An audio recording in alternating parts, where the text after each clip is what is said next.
I think something that we all need to keep at the forefront of our mind.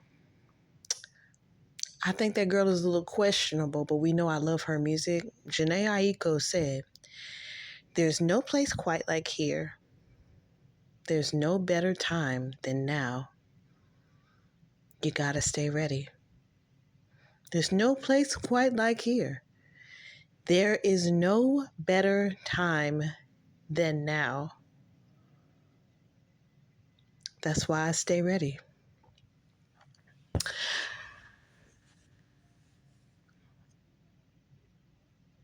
Okay, it took me a lot not to go into the Kendrick Lamar part just there, but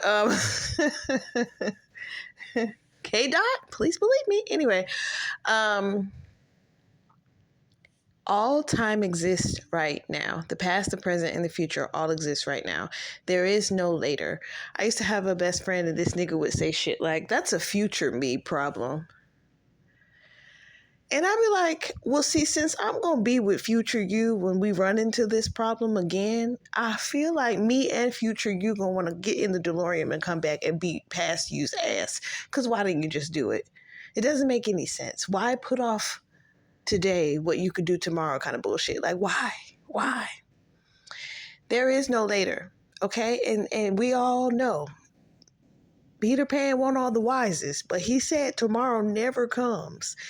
Stop putting things off. Stop, oh, I'll do it later. I'll do it later. I'm not talking about getting your clothes out of the dryer. I'm not talking about doing your homework. I'm talking about things especially that include righting wrongs with people, correcting behaviors, doing your 1%. If you, I'm going to stop smoking, I'm going to start losing weight. Why do you got to wait until Friday? Why you got to wait until Sunday? Why you want to wait until Monday? Why? Those are things that you do in your mind as a coping mechanism. Like, okay, well, it gives me a little more time. No, start now.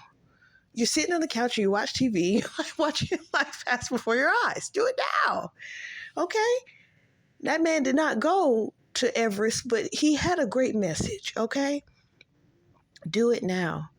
Because there may not be tomorrow. I know y'all got this YOLO thing. I know they set y'all up in the early 2000s with the YOLO situation, but there is no one life. The shit you're dealing with now is the consequences of what older you in past lives didn't want to learn, didn't want to do. Okay? And now your current life, you're trying to figure out why your life sucks camel balls, and that's usually why. Now, I also want to course correct that everyone who's suffering is not suffering because of past mistakes. Some people are suffering because other people are assholes. Okay?